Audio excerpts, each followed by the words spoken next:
Please don't forget to subscribe.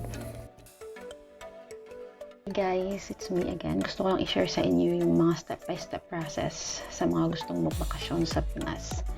So, let's start with the Philippine Red Cross website nila and fill in all the necessary information para meron kayong QR code. Yung QR code which is necessary or kailangan talaga ng every airline sa sasakyan nyo.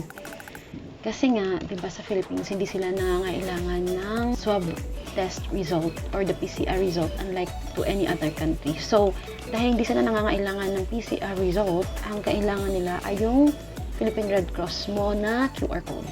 Yun lang naman yung kailangan nila.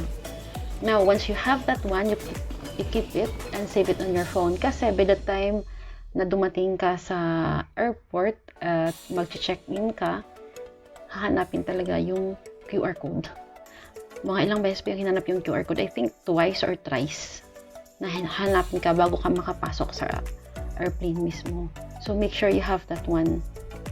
And then during the flight, meron dong binibigay sa'yo na declaration form na ibibigay nyo sa Bureau of Quarantine upon arrival. So, make sure lang guys na fill in nyo all the necessary information, the flight number, the passport number, lahat doon. Kasi, ang mangyayari niyan, pagdating nyo doon sa airport, magla-line up kayo ulit. Tapos, ibibigay nyo yung health declaration form. Now, kung meron ka dong hindi na fill up, the problem there is, it will take time pa. Lahat ng nakalagay doon sa form, i-question kayo ulit for clarification. Para mabasa din. Kasi merong iba hindi na nababasa yung sulat.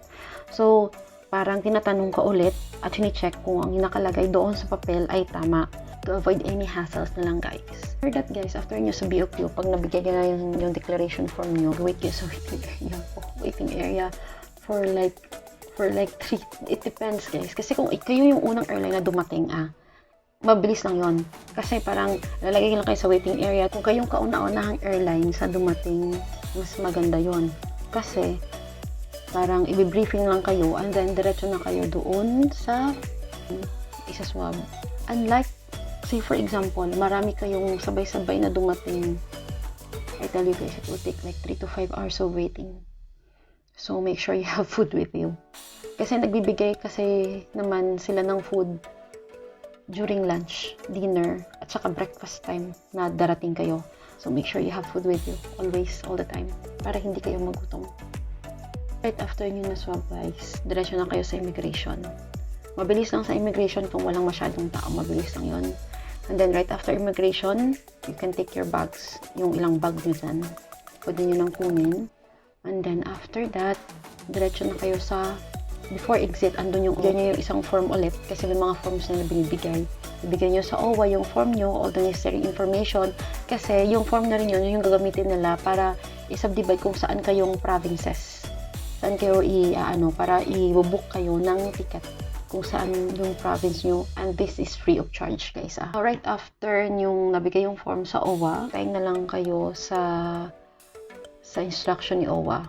If there are buses na na-ready, sasakay kayo doon, which is parang sa each of one na nag-iisa ka lang. Social distancing pa rin. Tapos, each bus different yung hotel na kung saan kayo ilalagay. So, if you have question guys, don't hesitate to comment down below. Try ko kung masagot ko lahat. So, that will be all guys. Hopefully, you have a good vacation. Huwag niyo dito sa Pinas. Bye.